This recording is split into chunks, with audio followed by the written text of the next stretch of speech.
It's Backyard Birds. We are live tonight again, Thursday night. Now we're every Thursday night, and this is the March Wild Bird Update 2026. And we hope you're having a good evening and you're joining in. And we want to know that you guys are on replay. We want you to enter hashtag replay because I know not everybody can join us live, and they get to watch that, and that helps us there. But you guys that are joining in live, then welcome in. I'm Mark McKellar, the owner of the Backyard Bird Center in Kansas City, Missouri, a wildlife biologist who studied birds for over 40 years now. Beside me is my wife, who was gone last week. Melanie's in the house tonight, so I have a producer, which is going to be very, very helpful. And we really appreciate you guys participating in these lives and your questions and your comments and the support of the channel. It really, really helps. And what we ask is, if you will, when you check in, if you will, to comment, check in. First, I'd like you to, if you will, give me a first name you want me to call you by, and then where you are located, and usually city and states, what most people do. So that gives us an idea where you're in and when I'm answering questions and things. So see, the questions are jumping in here. I had someone point out to me this past week and ask, would I read the questions fully? Because sometimes I read the first part of it and I just jump in and answer. And this was from a person who obviously can't see those comments, and she for one reason or another, and she asked would I read them fully. So I'm going to try to be very, very conscious of doing that tonight. Not just put it on the screen, but also answer it as we can, because now I've got Melanie here tonight. You know, she was gone last week, but that's a really helpful thing. So what's going on in March? You know, we're going to cover that tonight. I stick with the nerdy M theme. We're talking about molt, migration, and mating as the big M words for March, and we're going to get to a lot of that. We've got a creature feature tonight. We've got a conservation message tonight. All we do on these monthly lives, I try to incorporate all those. And if you stick around till the end, we're going to do a giveaway tonight. Some Mark swag. We will the winner. We've got a new app thing we're going to try where you guys enter the keyword, and the machine does it, and it'll spit out the winner for us there at the end of the program, and we'll get it in the mail to you. So be ready for that. But we've got a lot to get to tonight, so people are jumping in. And I know you got somebody's going to jump in here and remind somewhere during there to like the program, if you would, share the program if that's possible, and get the comments all help. This all helps the channel to grow, and we really appreciate you chiming in with that. We did the hashtag and the hype feature. If you're watching on a mobile device, down by your comments, you can swipe to the left, and if you hype the video, that lets other people know about it. That helps us out as well. So just ways you can support the channel and keep it going. So don't forget about the description below the channel. Yes, I'm kind of delayed. I always do this at first because some of the platforms, we're on Instagram tonight. We're also on TikTok as well as Facebook, and some of those platforms take a little while to get in. So we try to at first at least give those guys time to chime in. So, but if you would, all that's appreciated, and we are going to start getting. There's a lot of comments jumping in here at first. Hello, James from. There you go. There from Manalapan, New Jersey. I guess your snow is kind of melting now. I talked to my gal, the president of Aspect Bird Feeders today, and who's up in Rhode Island. They had over 35 inches of snow at the plant, at the Aspect, and at her house. And she said, finally, it's melting. They've gotten warmer temperatures. So that's, James, they got more than you did. There's a lot of snow.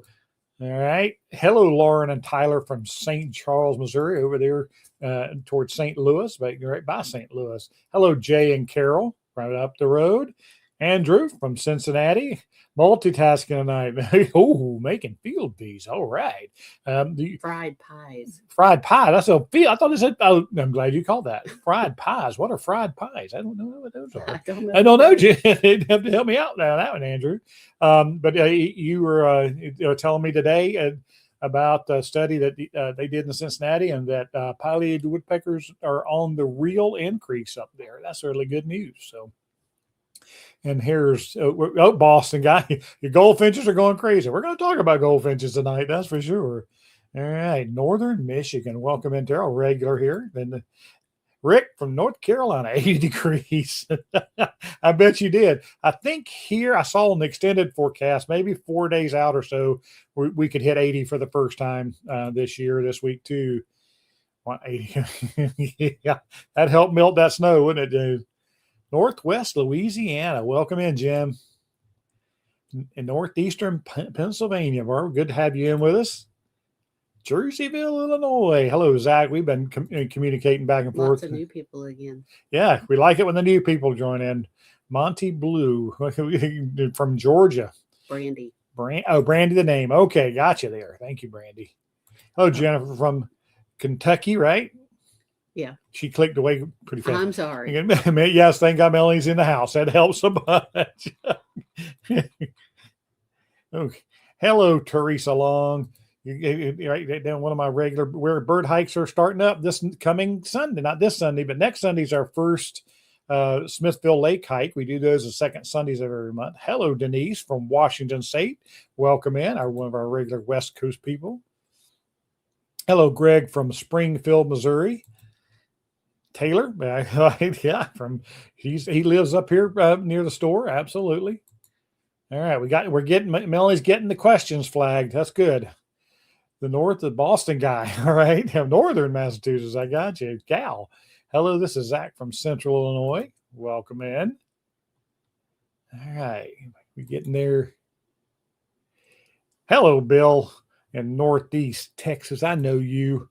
Welcome in. Hello, Ruth from Lee Summit. The two of my original birders here in Kansas City, Bill and Ruth, checking in right behind each other. And all from Lake regions of New Hampshire. Welcome in, Jim. Hello, Lisa. Welcome in. We got pictures of yours in tonight. Hello, Brian. Got some of your pictures in the program tonight. Getting one from East Tennessee. Welcome in. I think here's a comment. Oh, and we have eastern bluebirds starting to build nests. Yes, they are, especially in the southern part of the U.S. Around here, they're bringing in a few sprigs of grass, but they're not going to lay insects yet. Lay eggs yet because we don't have enough insects, and we're going to talk about that tonight. Absolutely. Okay, here's somebody else from Massachusetts. Thanks oh, you're welcome. Here in Winthrop, Mass, I have a very plump. I'm sorry. She's getting trigger happy over here. Very plump robin to my heart on Sunday, who appeared pretty annoyed with the remaining foot of snow on the ground. Yeah, those birds can get caught. They come up and they'll find food underneath bushes and underneath where the snow is not as heavy and things like that. But your bird baths and they'll eat hull of seed and especially if you got fruit out, raisins and things. So hello from Chesco, PA. Welcome in. You see this comment? I see it. It's lost without you. She's very smiling from ear to ear. Thank you, James. I'm from Nancy in southeastern Iowa. Welcome. Hello, Ellie. Okay, this is a good point to help me. If people with questions, designate them as a Q or a question. Yes, if you end your comment, if it's a question, if you take a second to type that question mark at the end, that puts a little note and that helps Melanie recognize them so we can make sure we get back to them if we don't get them for the first pass. Okay, thank you, Ellie. Fried pies are a southern thing. It's like a piece of pie, but it's fried in oil. Okay. Never heard of it. Yeah. Yeah. And hello, everyone from Leaf and KC North. Welcome in, Leaf. Okay. All right. Wicked cold and snowy winter, and I have had a bluebird that decided to rough it out. Very happy that I was keeping the feeders full, definitely, and the water unfrozen. The most important thing you can do. All right. Good evening. Welcome in. There, James. What? The jealous man here who wants bluebirds more than just about anything. We're going to get them as bluebirds this year. Hello, Rick. 20,000 war on sparrows have begun. Yep. Andrew and I were talking about that today. He texted me about changing his chickadee boxes to 1 1/8 inch openings. And yes, chickadees can squeeze through that. More commonly they recommend 1 1/4. But he's got a friend who they have them nesting through that, so he's going to convert his 1 1/4 openings to 1 1/8 because the sparrows are giving him hard time with his chickadee boxes. Wade, hi, Wade from Southeast Iowa. Welcome in. Photo Wade, I like that. Okay. So, All right, we're caught up. Now we're going to get to some of the plans for tonight. And like I said, don't get mad at me. We're going to get to questions, that's for sure. You know how to do it. We'll do a whole question session during the middle of the program.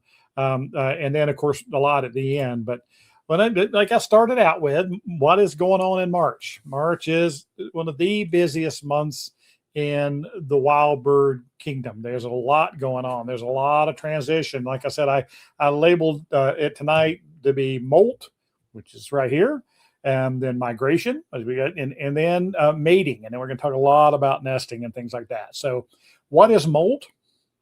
Well, this is an American goldfinch who's between. It's the spring, and he's molting into his bright yellow wild canary color. He's been that olive drab all winter, and this guy's he maybe about 50-50 now. He's getting there, and he will be. After this picture, it was taken probably another 2 to 3 weeks before he's really brilliant, bright yellow and black in the cap and the black in his wings. Goldfinches are so rare. And what they do, a lot of birds molt, do partial molts, where they may just replace, their tail feathers at some point, or their flight feathers sometime, or their contour feathers, or what makes them really pretty. But they do that once a year because it's very taxing on the body to replace your feathers. But the American goldfinch actually does 2 full molts. He replaces every feather in its body twice a year, once in the spring and once in the fall. And so we get to be witness to the spring molt because they're coming to our bird feeders. And actually, spring's a very busy time for goldfinches at your bird feeders. Remember, I often say, people think, I can stop feeding birds now. It's getting, we had a couple of warm days here in March. I can take down my bird feeders. Oh, no, don't do that. I have seen years, there are many years where March, April, and May were actually busier than February, December, January, and February, and that's because there's a lot of natural seed out there that was produced in the fall, and during especially mild winters, they're just eating that natural seed up, and your bird feeders aren't maybe not quite as busy, but during stressful times, you guys know this because most of the country has been in very stressful winter this year, and the feeders are really hit heavy because their world gets covered up in snow. It's very stressful. The temperatures, they can't take a lot of time to search out wild food supplies. So they depend on that easy, reliable food source that is your bird feeders. Well, what happens is all of that seed that was produced in October and September last year, that seed starts to run out in nature. It gets lower and it's harder to find. The birds have to take longer to find it come March, April, May. And that's why your bird feeders don't give up feeding in March, because seed-eating birds in particular really need that seed supply because in nature it's getting harder and harder to find. That's why you'll see a lot of activity. Plus, you get to watch this. You get to watch the molt process. You get to see courtship in your backyard. You get to see the adults feeding each other, the male picking up a seed and handing it to the female, that courtship, that pair bonding that's going on, which is really cool. And then, of course, you got the great migrants that are going to be coming into the area, indigo buntings and rose-breasted grosbeaks and Baltimore orioles. And if you quit feeding birds now, you're going to miss out on that whole show. So molt is a lot of what's going on now. It's not nearly as pronounced or noticeable in a lot of birds, but it's going on. When you look up in the sky and you see a turkey vulture or a red-tailed hawk and flying, and you see what looks like 2 feathers missing or half-length feathers and things, that's molt. They shed the old feather, and then that new feather forms and grows in, and it takes a while for it to completely fill in. And that's why this is a slow process, especially when it comes to flight feathers, because you can't go without more than a couple of flight feathers and still be able to get your body in the air. So, but all this is, of course, is leading into the next stage, which is migration. A lot of migration going on right now. I don't know if you've seen any of the weather maps, the bird tracking apps, maps that have been up online recently, and a lot of it that you're seeing this, like 20 million birds moving tonight and all that. A lot of that is waterfowl this time of year. The ducks that can't survive in the frozen over lakes of the Great North, which goes south in the winter. A lot of times at the Gulf Coast states and any pockets like Missouri, we have a lot of wintering ducks, and so on. Well, those birds are starting to move back. If you're like me and you watch Animal Mutual of Omaha's Wild Kingdom growing up, I always used to laugh, and on Disney's wild animal stuff, with the ducks were coming in and the geese are coming in and the ice is still frozen. They're sliding all over the ice and all that. That's what's playing out. That's what's getting ready to play out. These guys will head back. Remember, migration is based on day length. That's what triggers birds. It's what triggers molting. That's what triggers the birds to migrate, is the day length. And they know they've got to go, especially these guys that nest at the top of the world, way north. They know they've got a very narrow window of time to get to their nesting grounds, court their females, build the nest, lay the eggs, incubate the eggs, hatch, raise the young, and they get out of there before it freezes over again. So these birds are heading back down. This picture is very typical of Los Bluffs National Wildlife Refuge, which is just about an hour north of Kansas City this time of year. I think last year, the number of snow geese on the refuge topped out at over 2 million. And that is a lot what's been playing out recently. The numbers reported up there so far already this year. So it seemed to be a little bit early, so birds were moving, and they were, but there's a lot of snow geese. There's a lot of other ducks and swans, trumpeter swans, a ton of trumpeter swans up there. And that's what's going on. Songbirds to a lesser extent, but many of our songbirds that migrate south depend on insects. And so they are spent the winter in tropics. We call them neotropic migrants, where they spend their winters in the tropics. Not many of those birds are on the move yet. Now, some of our birds, I explained this last week, and these early reports of hummingbirds, there's more and more hummingbirds that are migrating, and wintering on the Gulf Coast down there. And some of those birds may be moving now. But for the most part, the neotropic migrants that are insect dependent aren't going to move yet, because they're it's just the early part of insects reproducing and things now. So if you're a bird that depends heavily on insects, you got to wait. You make sure there's enough insects before you lay eggs and have babies, because you don't want your babies to starve because you can't find enough insects. So that's going on now. And then the other thing that day length triggers is, of course, song and mating, mate attraction. The males are really starting to vocalize, especially in the mornings. And take the puppy on a walk in the morning, and I've got battling cardinals, one on either side of the road, and the Carolina wrens singing, and the red-bellied woodpeckers vocalizing. And I heard my first red-winged blackbird really vocalize yesterday. Now, they've been coming to my feeders during the winter, about 6 or 7 of them. But boy, I heard my first real strong conqueree, which is their call, and how they tend to migrate. Like I said, those birds have overwintered near me, about 6 or 7 of them. But all of a sudden, I know you guys Dana down in Arkansas and you people live in the South, all of a sudden you had a ton of male red-winged blackbirds in your yard, and common grackle and brown-headed cowbirds in your yard. That's how those guys migrate. They come in big mass flocks. And with red wings, the males come in first, huge numbers of them. You'll have lots of red wings around. And when they first get in and there's not a lot of insects, they really attack bird feeders. And people are like, I don't get rid of red wing. Well, it's not going to last that long. And they're going to definitely be attracted to your feeders. But just know that once the insects become more plentiful, and once they start going out and setting up territories, and red-winged blackbirds are pretty hilarious, because their territory can be like a 3-foot diameter circle in a big wetland. So, but the females will follow in a week or two after the males, and he'll be setting up, and you'll see him on the roadsides and where a little ditch or anywhere there's cattails, and they're showing off those epaulets on their shoulders. And this is both a sign of aggression toward other male red-winged blackbirds, but also the sign of, hey, baby, look at me. Like, I got these bright red patches on me. So the females will help choose. That's part of choosing a suitable mate, and his song is. And this is a red-winged blackbird, female red-winged blackbird, that doesn't look hardly at all like her mate. But that's why you have to look at the bill shape and the body size, and eye color, all that kind of stuff, before you rely on the color of the feathers to judge a bird. A lot of times, this is a perfect example, like cardinals, of what's called sexual dimorphism. The females and males don't look anything alike. So you can tell the sex by how they look. Chickadees, titmice, blue jays can't do that because the males and females look alike. So this is all starting to play out. And there are other birds. People are the purple martin landlords are all in preparation right now. The average return date for our area is March 10th. You guys to the south, you've already got several early scout martins, and they're going to slowly be coming in. The subadults come in after the adults, most of the adults. And so that's just going on. And if you want to check the map, you can look up Purple Martin Scout Map.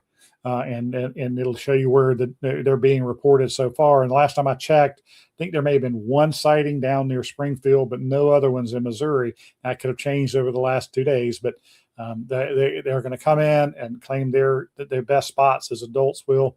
And then the young birds came in late and they get what's left over in the martin houses or have to move on and find another cavity. So just know the martins are coming in. But again, they totally eat flying insects, and that's what they depend on. So if there's not a lot of flying insects, they're not laying any eggs yet. I know they'll lay eggs all the way up until the early part of June some years. They may not. You get a cold snap, the insects are not available. They just claim the house and guard the house and bring in nesting material, but they're not going to lay eggs until they know there's enough insects out there. So, all right, I've been talking. You want to see if we can find some questions and comments, my producer wife? Okay, hold on. You want to switch me back to there? Okay. All right. Okay, let's see here. I had it marked where we were. Okay, so this is a lady who came in the store the other day. Hi there, Renee. I'm a newbie, and I came into the shop a couple of days ago. Welcome in. Thank you. I love it when you guys identify yourselves. And That's then she's great. got a follow-up comment here. Oh, was telling you at the shop that the house bears have been storming my bird for years like a Mongolian horde. Yes, that's very descriptive of them right now. I put out your boardwalk blend and a tube feeder, and they totally ignored it. Absolutely. Use their food preference against them. They much would rather feed on millet. And the grains, not the seeds that are in the boardwalk blend. So congratulations. I'm glad that worked for you. Okay, we got a couple. Can we say a couple highs and then we'll go to question? There's Rhonda. Rhonda from Ontario, Canada. Welcome in. Yeah, let's see. I know you. Yeah. Don't forget to like. Don't forget likes, shares, comments. Thank you all for pointing that out. Hello, Sandy. You're in late. All right. Actually, Todd beat me to it. He doesn't know how to check in. Welcome, Sandy. All right. Okay. Hello, Kurt. Okay. So that person that's new is actually a dude. Oh, a dude. Okay. Sorry. She said she. I think I did. Sorry. That was my fault. Sorry. And I think that's because you said you were telling me about a lady coming in earlier this week. Yeah, so I've had a couple people check in this week from found. I had one couple just moved to Kansas City from California, and she said she found the YouTube channel, and so she said, "Oh my gosh, that's right here!" And she just wanted to come in and meet me and stuff. And I said, "Well, how did you find me?" She said, "I was actually looking up about feeding birds on Reddit." And somebody posted a link to your YouTube channel. And she said, I went there. I was like, oh my gosh. And I've been watching. So that was really cool. Yeah. They just moved. That's what I was thinking about. That's the one you were thinking. Okay. So there's the first question. All right. Here's a question here. I still have one chickadee and 3 woodpeckers roosting in my boxes, and they're filled a little on the bottom with pine wood chips. Should I clean them out now to prepare for spring? That's a good question, James, because you guys still have some winter left up there. But and the thing I would guard against, and what I would clean out, you really need to look if if the grass is wet. You need to look if there's if there's feather lice or mites in there. Usually over winter, especially the winter you guys have had, you're not going to be able to see that. But you're to the point now where you probably need to clean out a lot of that material down to. And if you want to clean out those chips like pine shavings and stuff and put some fresh in there, that's not a bad idea, because the birds will bring in their new nesting material in. And that's all, bringing that new material in is all part of their courtship too and pair bonding. And so they will bring that in. They will bring their own in. So it's probably about time for you to do that. Okay. All right. I live in an apartment complex in Bear Country. Oh, yeah. Recommends taking down feeders on April 1st. Question: are there any safe ways to feed bird regular visitors through the spring? I don't live in bear country, and that is tough. I don't want me sitting there telling, oh yeah, just put them out, you're fine, and then all of a sudden, many of my customers, especially my northern people, have to take. They've learned just over the years they have to take those feeders in, and they only feed whenever the bears are in hibernation. I don't know if you live on, you're 3 floors up and there's no way for the bear to get to it. You can hang a feeder from under your eave in front of a window. Again, if anybody's on here that lives and feeds in bear country and you want to help us out here, and with the ways you found, but poles in your yard we know are useless against them. Stringing them feeders across 2 trees, so it's hanging in the middle of the yard, they'll climb up one tree and tightrope over to your bird feeders. Bears are smart and bears are strong and they have incredible noses. So you have to be really careful. And of course, the other part is storing your bird seed. You have to be really careful with that too. So yeah, I welcome anybody who wants to jump in with that who has more bear experience than I do. That's what I was just trying to see if anybody commented about that. Okay. And I don't see anything about that, and I don't see any other questions. There's just comments. All right. You want to make sure you talk about the membership? There's somebody with a membership, right? Andrew, one of the things we were going to show you is some people commenting have this symbol by their name, and that means they're a member of the our support community for Mark's Backyard Birds, and we really appreciate. Brian was right there. There you go, that one, and where Lisa is. Yeah, this little symbol beside Lisa's working bulldog name and Brian's, that means they're a member of the group, and you can join that. And we really appreciate that support. All that that goes into helping the channel keep going. And like I said, first checking the program description below has a lot of links in that to our online store and things, which also helps support us and keeps us going. So okay. Yes. I'm looking for questions. All right, she's looking for a question. Well, I'm going to move on to the next topic. While she's thumbing through there, a lot of people are saying hi. So, hi, welcome. A lot of highs, absolutely. We want to be starting to build nest. Okay, we had this, and now we're going to do this, and we're going to do this. All right. The other thing that's going on right now, and great picture, Lisa, a minute to hear this planetary warbler doing battle with couple of tree swallows over a nest box. And well, we have complete programs on a lot of this stuff, but especially non-native species like house sparrows that people were commenting on and trying to keep them out of boxes. They outcompete bluebirds because they start earlier than bluebirds, and so they'll get the box packed with material. So there's whole videos on that about how to win that battle. But then in this case, this is a 2 native species, the planetary warbler, the bright yellow swamp canary, as they call them where I'm from, and the tree swallows. There's one box to nest in, and these two both want that box. Well, one of the ways that you can often solve that crisis between 2 species, and bluebirds are another one that will battle with tree swallows when there's only one box. Well, these guys don't compete for the same food sources. And so you can put 2 of those bluebird boxes, in this case, tree swallow boxes, fairly close together. I've seen them mounted back to back on a pole, but I prefer them at least maybe 10 to 20 feet apart, because what happens is, the planetary warbler will nest in one and the tree swallows will nest in it, because they don't compete for the same food sources. Tree swallows catch totally flying insects. Planetary warblers glean insects off of vegetation, so they don't fight over food, but if there's only one place to nest, they do battle. Now, if you're going to do that with your bluebirds and you've got tree swallows, that's fine. Like I said, my brother had a tree swallow box, nesting in one box at one end of his yard, and at the other end of the yard, same box, and they had the bluebirds nesting in that.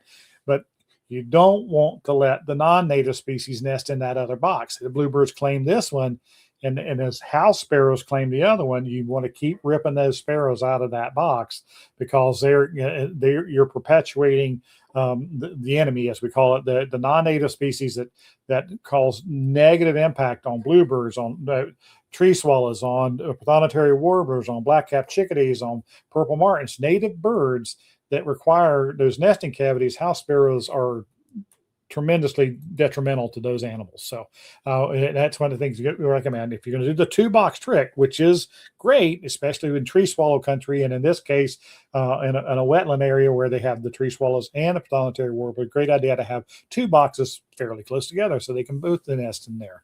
And of course, when we're talking about the bluebird nest boxes, I've got, believe me, I got several videos on bluebirds and all. And all you have to do when you go to the YouTube channel and you're logged in, you can search my channel for, just type in the word bluebird, and it'll bring up all my videos about bluebirds, and you can into more detail. But tree mounting versus post mounting, and I'm a big proponent of the post mounting of bluebird boxes.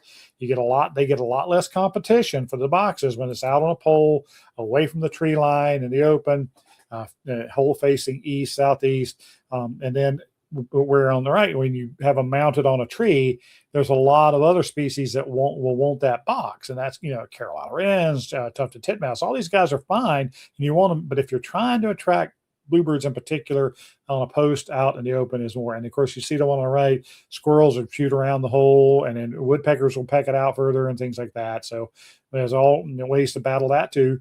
But that's something we definitely recommend. I'd recommend these because it's easier to put a baffle on a pole out away from the tree line. You can't baffle a tree, the whole thing. So bluebird landlords, I'm with you. It's to start down south. I know you guys have probably already got eggs. And then up here, we're still a little bit away from having eggs yet because the weather's. But with this nice warm spell coming now, we'll see what happens with the insects. All right, what we got? Okay, so somebody commented on the bear situation. Oh, okay. Hold on. So this was the question. The question was safe ways to feed. Yep. And then I live in bear country. Okay. Yeah, and then there's another one. I have to take my feeders in daily and clean up from under them regularly. That's all to keep them away. Yeah. And you bring your feeders in at night and then you put them back out during the day. And I guess they're not going to be out during the day. I guess if you live in a heavily wooded area, that might be a little more dangerous. But okay. And then this is a follow-up comment. And I should add, if I see bears roaming around, I will stop feeding birds so the bears will move on. Yeah. Yep. That's a great idea. Yeah. They're a challenge, absolute challenge. I appreciate that input. Okay. Here's a question. All right. What is the disadvantage of tree icing over traditional suet cakes? The advantage of tree icing is you can, in my opinion, you can smear it right into the bark of the tree, and birds like ruby crowned kinglets, brown creepers, and pileated woodpeckers are more likely to utilize that suet that's been smeared into the bark of a tree and glean from it. So you want to smear it where you can see it from your house. You watch them, and then of course they make feeders where you can smear it into like logs and crevices to get back into the woodpeckers can get in there, and a lot of birds can't get to the suet that way. There's real advantage of that. It's traditional suet cakes are easier. That you can just put the cake in there, close it, and then you're good for a day or two or 3 or 4, depending upon how much your usage. But tree icing, I like it a lot, and I like natural log feeders, and I've got a video up on how to make like a peanut butter cornmeal mealworm mixture to smear in there, and which is the equivalent of tree icing, things like that. So kind of a homemade tree icing. Okay, next question. When multiple agriculture fields are flooded in the same area, do birds often congregate in just 1 or 2 of them? We get a lot of rare vagrants in this particular area. My guess is it has to do with how that field is sprayed. If it's an area with a lot of chemical use in that field, and there's killed a lot of the organisms that live in the soil, especially biological organisms, then when it's flooded and there's nothing there for the ducks to get, or the sandpipers and plovers to reach down and get, the probe in there, and so certain areas depending upon the usage of by the agricultural practices, will dictate what kind of usage it gets there, and what, of course, what kind of vegetation is actually growing there. So that'd be my guess. Okay, next question. When you have multiple feeders, is it good to get idea to space them out from each other, or can you have a few feeders all relatively close to each other? I have always had a lot of feeders relatively close to each other. Now, I'm talking about, I used to, my old house, and Andrew loved this setup I had. It was a goalpost setup. I had two 80-inch tall poles with heads on it, and then I had a crossbar connecting the two with a cross feeder on that. And so, they're 6 feet apart, maybe, those two poles with multiple feeders on it. And it was always very, very successful to me. And of course, I have them spread across my deck now, and they're all within a 15-foot area that they're concentrated. I know that when I did my program on the conjunctivitis eye disease a couple of weeks ago, we talked about if you have a lot of birds and you're afraid that they may break out, spreading feeders out can help a little bit, maybe prevent that spread. But I think they're talking about a mass concentration of birds, a whole lot of birds like that. So I like to have them fairly concentrated because that's where I can see them better. I don't know that it's, like I said, I've never seen like goldfinches will fly away whenever big birds come in, and they come right back, and you don't get a lot of, it's not a lot of chasing off. When you concentrate prey, you're going to get a predator. I had an immature sharp-shinned hawk sitting on my gas grill when I came home from work this afternoon, and I went to get a picture of him, and a bird flew by, and he took off after it there. So that's the other part of it. Okay, a couple more questions. Okay, here we go. I've been noticing that range maps vary from field guide. Absolutely. And also differ from Cornell. Why is that? It's because the ranges are constantly changing. That's a lot of it. A lot of these sites, they cannot update their maps, especially field guides. I mean, you have to wait for the next printing. And sometimes that's years before the next printing comes out. Ruth and I and John and Mary, we're planning a trip to Costa Rica in August. Yay, finally. And, we were using a pretty old field guide that Ruth had got bought at an auction. Well, I just ordered in the newest Costa Rica field guide, which was printed in 2024. And that guide has the up-to-date name changes in it, more so than that old guide. And of course, the maps have been updated as well. So that's a big part of it, Lisa. That's why, like Sibley's app. Sibley is constantly updating via the app. He can update names, he can update range maps and things like that. But he doesn't do the maps. He gets his maps from like Cornell. So he's has, whenever they update maps, then he can update maps, things like that. So it has a lot to do with it. I mean, the data is constantly coming in, and like these maps are based on all that citizen science that we're talking about. And Lisa, thank you for reminding me of that. Somebody said, definitely encourage people to use Ebird and submit your sightings to Ebird, and that, because that really helps the maps. Be able to update maps and breeding ranges and things like that. If it weren't for bird banding and Ebird and programs like that, then we wouldn't have field guides, because they count on the best data that they can get. So that's really a good idea, and so a good reminder there. And that's my best guess, Lisa. Yep. Next question. Nest boxes. I live in a townhouse along a tree line. Can I post a mover box to a tree, maybe with the adapter for the entrance? I don't want to see them in that traffic. Well, that's a good point. And if that's where you can attach it, yeah, and that's then if you don't have like the homeowner association or the apartment complex doesn't want any poles out from the tree, I understand that. So I'd rather you go ahead and put it on the tree. And if a raccoon does find it, or black snake crawls into it, believe me, bluebirds have been dealing with those creatures forever.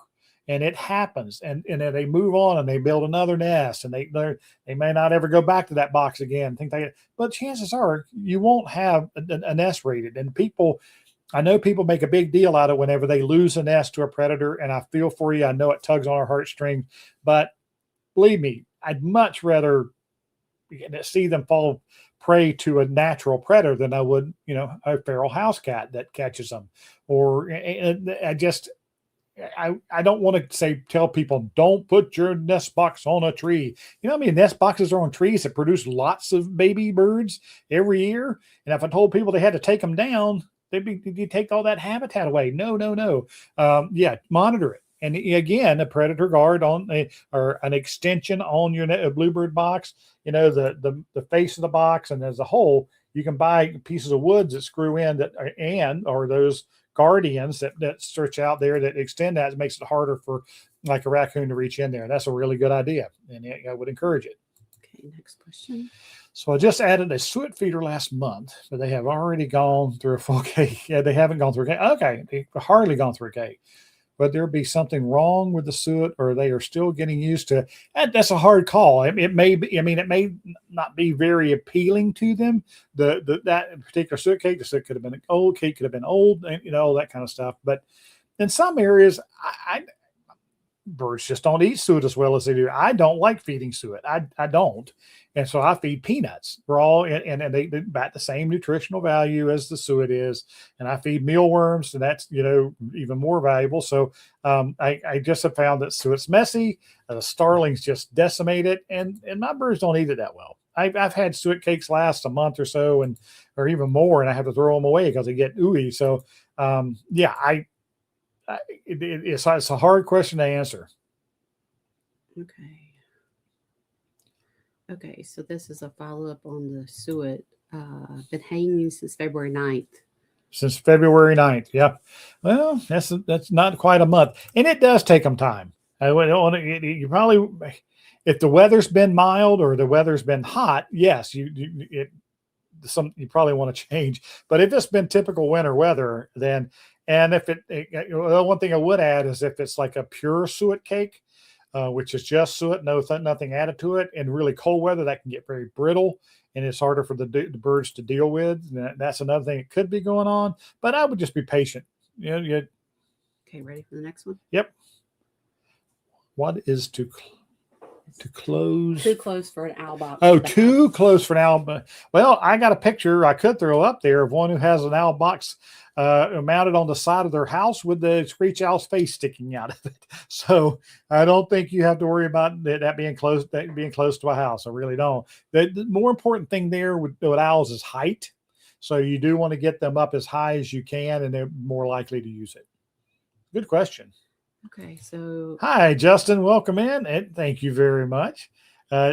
Supports. You see that green? He's gifted it. He's gifted a membership to somebody tonight. We appreciate that support. Yeah.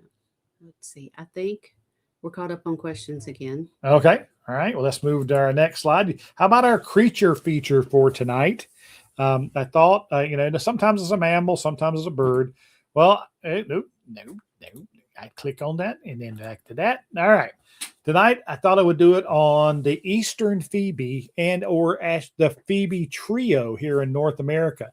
So over the eastern half of the U.S. or eastern 2/3 of the United States is the Eastern Phoebe, the bottom right-hand bird there. And we'll talk a lot more about him. And the other pictured here is the black Phoebe on the upper left and the Say's Phoebe on the bottom left. They're very closely related. They're the same group of birds. And I actually saw all three of these within about 2 days down in New Mexico in winter a few years ago. That's when the Say's Phoebe picture was taken. So you can get them all in some places at the same time. And these were, but for most of us in the Eastern United States, the Eastern Phoebe, the one on the bottom right, is the most common. And the reason I have him as a creature feature tonight is because they're fly catching birds that return very, very early. Now, most fly catching birds don't want to get back too soon because there's not any flying insects.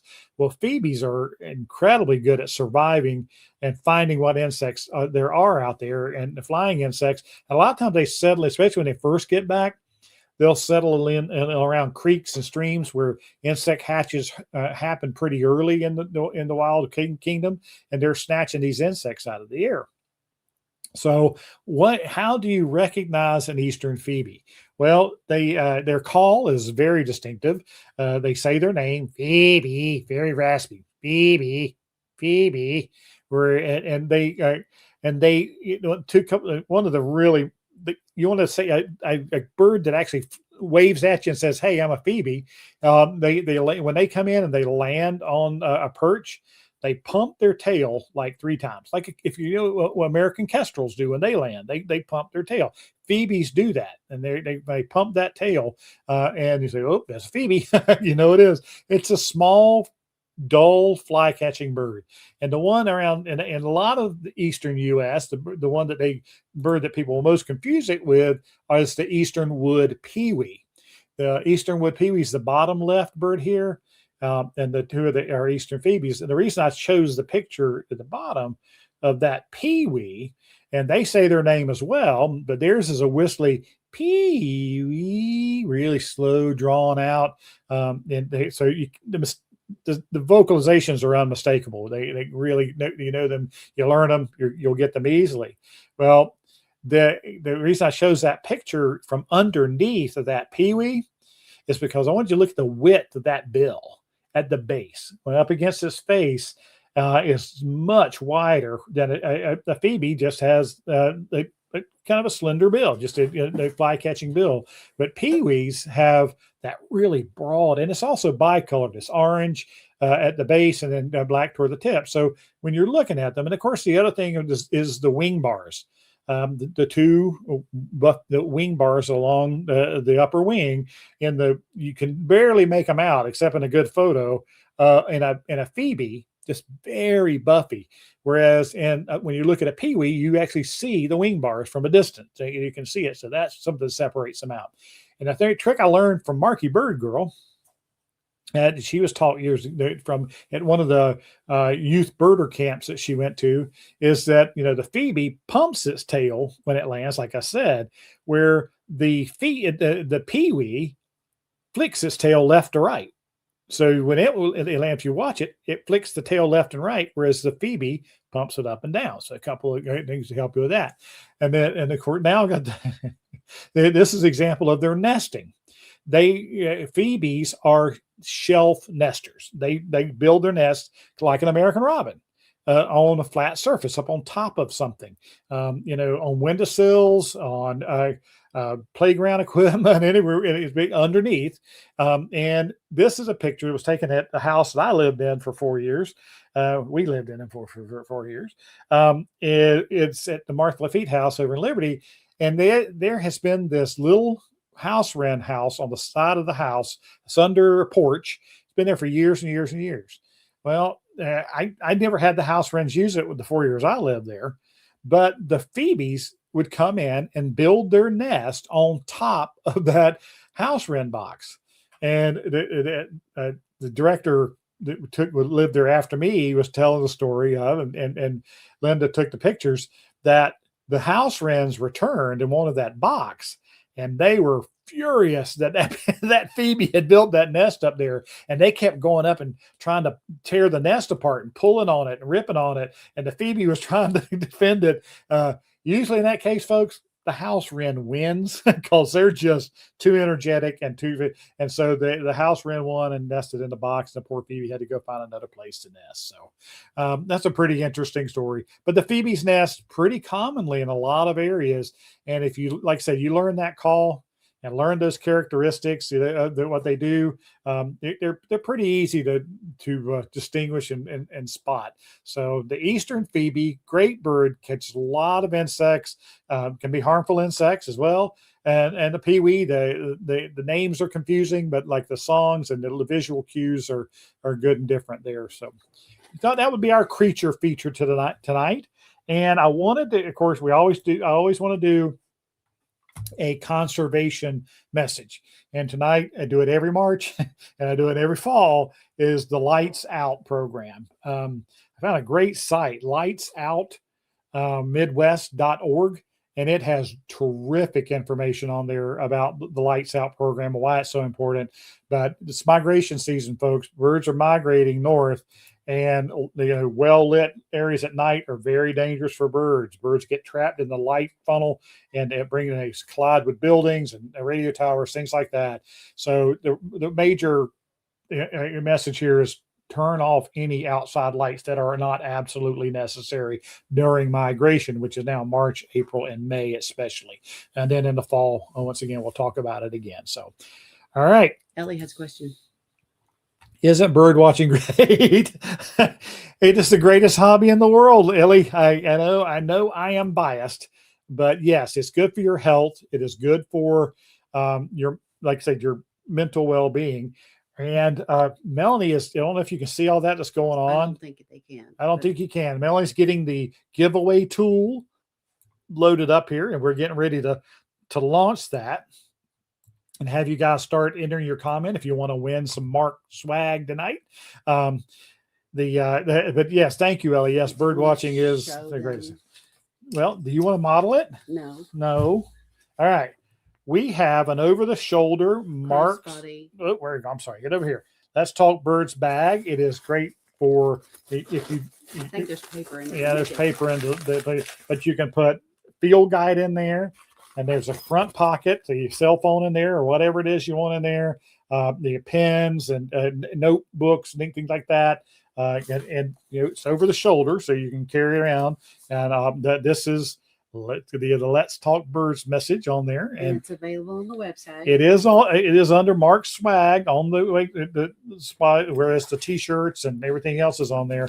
And we're going to give this one away tonight. And what I want you to do is enter the word hashtag swag, SWAG, in the comments section, and we will how this is supposed to work is this app is going to take all of your entries, and everybody that does is going to go in there, and it's going to at the end when we tell it to, we're going to tell it to draw, and it will draw the winner. And if it draws your name, then you need to contact us with your your shipping information. If we don't already have it, your shipping address. Yes, I said billing, but then she didn't mean billing, because you're not going to get billed for it. Yep. So yeah, if you win, like I said, we need you to make sure that we have your shipping address, and we will get this out in the next couple of days.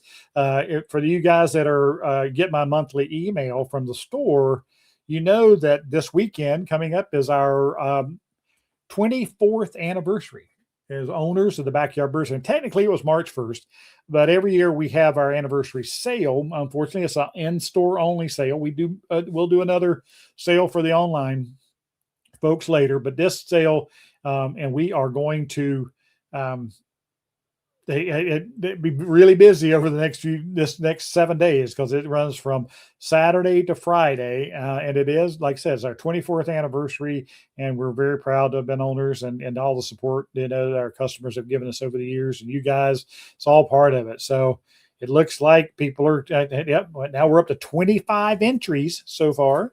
So if you want, now you guys that are watching it on replay will have already given this away. So I'm sorry, if you enter the hashtag swag after on the replay, the drawing's already over. So just be aware of that.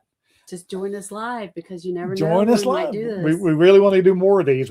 Now that we have this app that really helps us keep up with it, and it makes it faster, and we can draw instantly for you guys. So I'm gonna call for the last entries here, because we're going to be giving it away. Show them one more time. One more time. We're talking about the over-the-shoulder carrying bag, crossbody, whatever that means. It means it can go across. Yes, I know. Sorry. But again, good for your binoculars, good for your field guides, notebooks, pens, pencils. You got a cell phone pocket here if you want to. I know some friends of my birding friends that come on my hikes in the spring and fall. They have these.